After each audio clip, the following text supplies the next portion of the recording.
안녕하세요. 반갑습니다. 채화님. 저는 남들을 딱 봤을 때 처음부터 그 사람의 외모에 집중을 하는 편입니다. 그리고 두 번째 그 사람의 목소리, 그리고 그 사람의 눈빛, 그 사람의 옷, 차림새, 그 사람의 행동, 이렇게 항상 형상, 그리고 모양에 조금 얽매이고 있습니다. 그러다 보니 최근에 제가 오랫동안 믿었던 2년 정도 믿었던 그 사람에 대해서 큰 실망하는 일이 생기고, 그 사람이 뒤에서는 욕을 엄청 잘하고 제 앞에서만 욕을 안 하고 굉장히 좀 신사처럼 행동했습니다. 알고 보니까 그 사람은 그런 사람이 아닌 듯 했습니다. 제가 사람을 바라보는 게 잘못되었나요? 제 관점이 문제가 있는 건가요? 재환님의 지혜가 필요합니다. 라고 이렇게 적어주셨어요. 그리고 그 사람이 저에게 배신을 했는데 그 배신에 대해서 어떻게 되갚을까 고민이 됩니다. 이렇게 또 적어주셨습니다. 오늘 이 얘기 한번 해보죠. 뭐 여쭤보셨으니까 이 얘기에 대해서 함께 합니다. 대학생들 한번 적어볼까요? 지혜로운 자는 형상에 얽매이지 않는다. 두 번째는 듣는 것에 얽매이지 않는다. 그리고 세 번째는 보는 것에 얽매이지 않는다. 이게 지혜로운 자예요. 첫 번째는 형상에 얽매이지 않는다는 거예요. 그러니까 그 사람의 얼굴 차림새, 그 사람의 모양, 그 사람의 형태, 형색에 얽매이지 않는다. 두 번째는 그 사람의 어떤 듣는 것에, 들리는 것에 얽매이지 않는다. 그리고 또 지혜로운 자는 어떤 것에 얽매이지 않아야 됩니다. 그러니까 형상에 얽매이는 거, 이걸 우리가 지금 보는 거잖아요. 그 사람의 얼굴 차림새, 모양, 그 사람의 이 옷맵시 이런 것에 이제 얽매이지 않는다. 자, 여기서 말하는 거는 신경을 쓰지 말라는 것이 아니에요. 채화님, 어떤 책 보니까 옷을 잘 입어야 성공한대요. 채화님, 신발은 잘 닦아야지 성공할 수 있대요. 그리고 채화님 목소리처럼 또렷또렷해야 성공하는 사람이 많대요. 또는 사람의 목소리를 듣고 호감을 느낀대요. 사람들의 눈빛을 보고 호감을 느낀대요. 맞아요. 그걸 틀리다고 하는 게 아닙니다. 그래서 본문은 끝까지 들어봐야 돼요. 제가 그것을 틀리다고 한 게 아니라 그것에 얽매이지 말라고 얘기를 드린 거예요. 수행자는, 지혜로운 자는 얽매이지 않아요. 자, 예를 들어서 여러분들이 제 목소리를 듣고 채화님 목소리 명상하는데 좋다, 강연하는데 참 좋다, 이렇게 생각하시면 좋은 건데, 목소리 때문에 이걸 듣는다, 이게 되면 얽매이는 거예요. 좋다 하는 건 상관없어요. 제가 오늘 댓글 보니까 어떤 분이 댓글을 한 줄 딱 남겨주세요. 이 사람 목소리가 오글오글 됐어. 도저히 못 듣겠네. 제발 이 채널에 성우 좀 바꾸세요. 이렇게 적혀 있더라고요. 그래서 제가 하트를 눌러드렸습니다. 내 목소리를 한번 돌아보게 되었어요. 오래간만에 그런 메시지가 올라왔습니다. 그러니까 한 하루에 1000개 정도 메시지를 보면, 그러면 10일이 지나면 거의 10,000개 중에 1개가 그 댓글이 올라왔는 게 얼마나 감사한 일이에요. 1000개 중에 하나가 아니라, 100개 중에 하나가 아니라. 그러면 1%, 0.1%도 안 되잖아. 0.01%지 않습니까? 그래서 거의 없다고 보셔야 되죠. 근데 0.01%인데 사람의 마음이 그 댓글에 하나 얽매이면 이 채널 못합니다. 이렇게 목소리 바꿔야 되나? 저렇게 목소리 바꿔야 되나? 내 목소리가 어땠어? 이렇게 바꿔야 하나? 아니면 그런데 말입니다. 이렇게 바꿔야 하나? 그런데 말입니다. 이렇게 바꿔야 하나? 그런데 말입니다. 이렇게 반말로 경상도 말로 해야 되나? 온갖 생각을 하게 돼요. 근데 0.01%의 한 분의 댓글에 제가 그것을 좌지우지 받는다면 저는 수행자라고 할 수 없죠.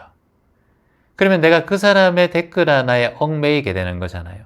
지금 여러분께 지금 말씀드린 건, 지혜로운 자는 형상에 얽매이지 않고, 듣는 데 얽매이지 않고, 보는 데 얽매이지 않고, 만지는 데 얽매이지 않고, 느끼는 데 얽매이지 않고, 생각하는 데 얽매이지 않고, 먹는 데도 얽매이지 않고, 냄새 맡는 데도 얽매이지 않는다는데, 그게 가장 중요한 내용은 뭐냐 하면 얽매이지 않는다는 거예요. 얽매이지 않는다. 저는 경상도 출신이기 때문에 평생 이 경상도 억양을 고치지를 못해요.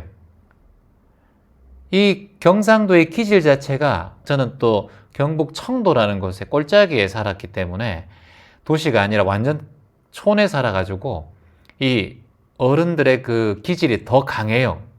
이 성질들이 대단합니다. 아버지든 형이든 대화를 하는 건지 싸우는 건지 어릴 때부터 착각을 하고 살았어요. 근데 그게 대화란 걸 커서 알았어요. 그러니까 그런 목소리를 듣다 보니까 제 무의식에도 그런 게 있겠죠. 제가 명상을 만나지 않았으면 아마 더 그런 의식이 내 무의식에 많이 있을 겁니다. 알아차림을 하고 명상을 하고 오랫동안 수행을 하면 그 기질이 그냥 정화가 되고 사라지는 걸 제가 만났고, 그 안에 내가 있다라는 걸 알고 자명하게 알 때부터 이건 고칠 수 있겠구나 라고 생각을 했어요. 그래서 제가 지금 오늘 여러분에게 말씀드리는 건 질문자의 질문 중에서 어디에도 얽매이지 말라는 것이지, 듣는데 형상을 보지 말라는 게 아니에요. 채화님, 저 사람은 딱 봤을 때도 옷이 너무 그렇고요, 얼굴도 씻지 않고요, 눈곱도 붙어 있고요, 입에 침이 흘러내려 있고요. 어떻게 사람을 형상으로 따지지 않아요? 따지세요. 그런데 중요한 건 얽매이지 말라는 거예요. 그게 다는 아니라는 거예요. 채화님, 이 사람은 정말 좋은 차 타고 다니고 아주 예의 바르고 아주 목소리도 좋고 눈도 맑고 머리 스타일도 쫙 해가지고 항상 깔끔한 사람이에요. 그래서 저는 그 사람을 믿어요. 일을 잘할 것 같으니까. 그렇게 하셔도 좋은데 얽매이면 안 돼요. 사기꾼이 깨끗하게 입고 얼굴 뺀질이하고 머리도 이렇게 참기름 좀 바르고 다니지 누가 끼지지하게 다닙니까? 아니, 사기꾼이 좋은 차 타고 다니죠, 당연히. 그러니까 모든 것은 얽매이지 말라는 것이지 그걸 보지 말라는 게 아니에요. 다만 얽매이지 말라는 거예요. 얽매이지 마라. 그래서 얽매이지 않겠다라는 게 중요한 거예요. 살아가면서. 자, 그리고 두 번째, 배신했다. 그 사람이 나에게 배신했다라는 말씀을 하셨는데, 배신하는 사람들이 있다. 내 주변에 누군가가 나를 배신했고, 믿었던 사람이 나의 뒤통수를 쳤고, 또는 여러분들과 힘들게 하는 그런 상황이 있다. 또는 배우자가, 자식이, 남편이, 부모, 가족, 남매, 친구가 나를 배신했다. 근데 그 사람을 원망하고 원망하면 원망은 결국 더 나에게 큰 원망으로 다가오고 나에게 치명적인 마음의 병과 육신의 병을 찾아오게 할 수 있다라고, 이건 법구경에도 적혀 있어요. 여러분께서 누군가를 원망하면 원망은 반드시 나에게 되돌아온다는 게 진리예요. 그래서 여러분이 원망할 사람이 누군가 생겼다면 원망하면 안 됩니다. 복수하면 안 돼요. 그럼 어떻게 해야 됩니까? 가장 큰 복수는, 나를 원망할 사람들에 대한 가장 큰 복수, 또는 나를 배신한 사람들에 대한 가장 큰 복수는 무엇이냐? 대학생들 적어보세요. 신경 끄고 내 삶을 산다. 뭐라고요? 신경 끄고 내 삶을 살아간다. 뭐라고요? 신경 끄고 내 삶을 살아가는 것이 복수하는, 원망하는 사람에게 가장 큰 복수다라는 거예요.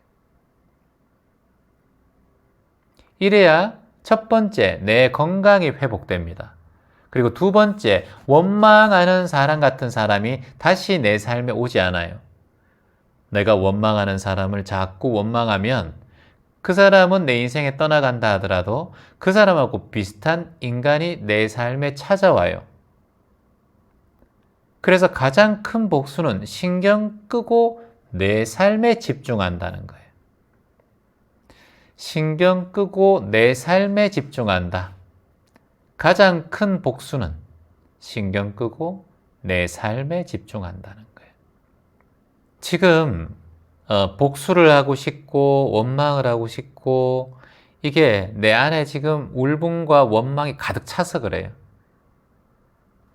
내가 원망과 울분과 복수심이 가득 차면 그거밖에 안 보여요. 목이 마를 때는 물밖에 안 보여요.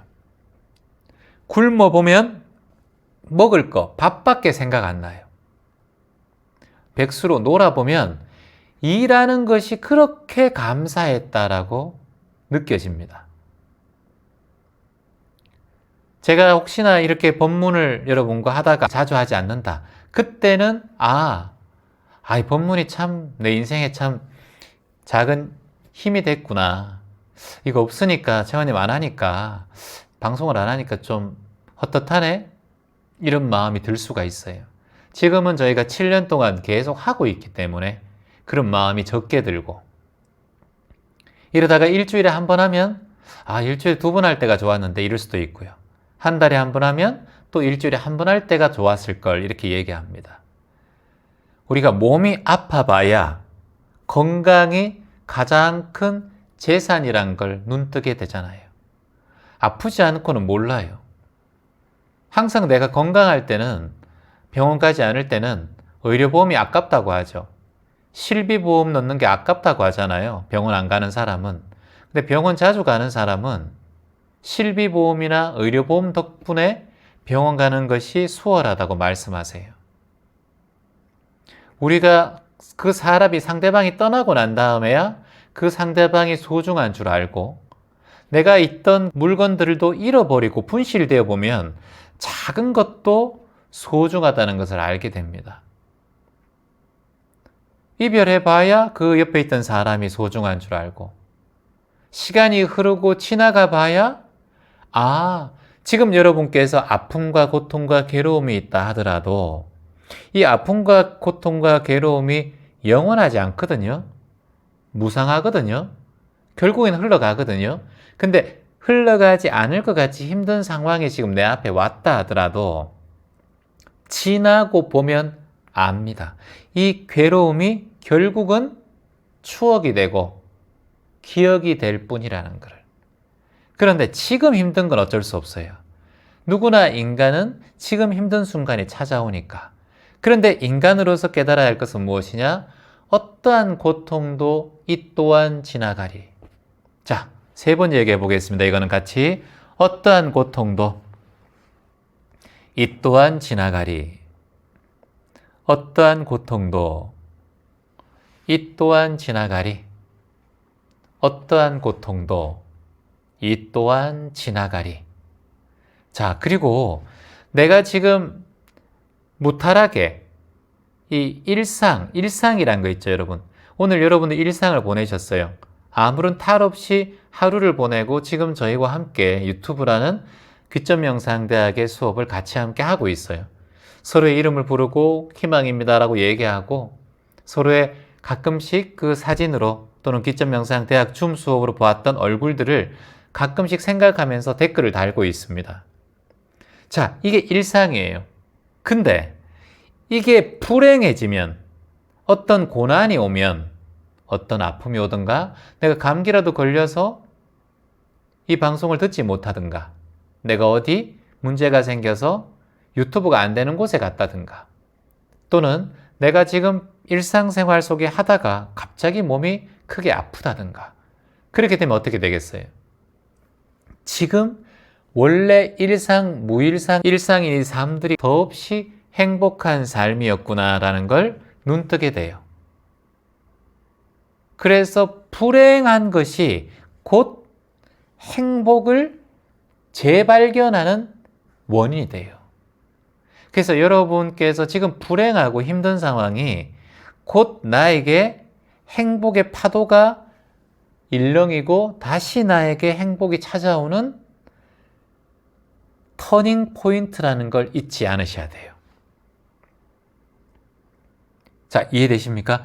그래서 힘든 상황, 우리가 건강할 때는 괜찮아요. 근데 아프고 나면 내가 조금 더 먹는 데 신경 쓰고 운동에 좀 소홀했나? 내가 조금 더 내 건강을 챙겨야겠다. 나이도 들어가는데 이런 생각을 하게 돼요.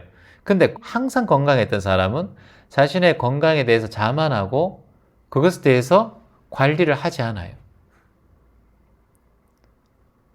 그래서 큰 병이 올 수 있습니다. 그래서 잦은 병이 있는 사람이 오래 산다라는 말이 있잖아요. 자, 따라해 봅니다. 불행해지면 알게 된다. 일상이 행복인 것을. 불행해지면 안다. 일상이 행복이란 것을. 불행해지면 안다. 일상이 행복이라는 것을. 그러면 이걸 다른 말로 하면 어떻게 돼요, 여러분? 일상이 행복이다라는 거예요.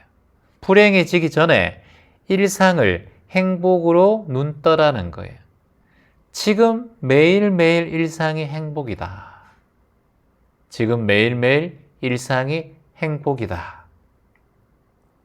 그 마음을 마음속 깊이 우리는 새겨야 합니다. 희망입니다.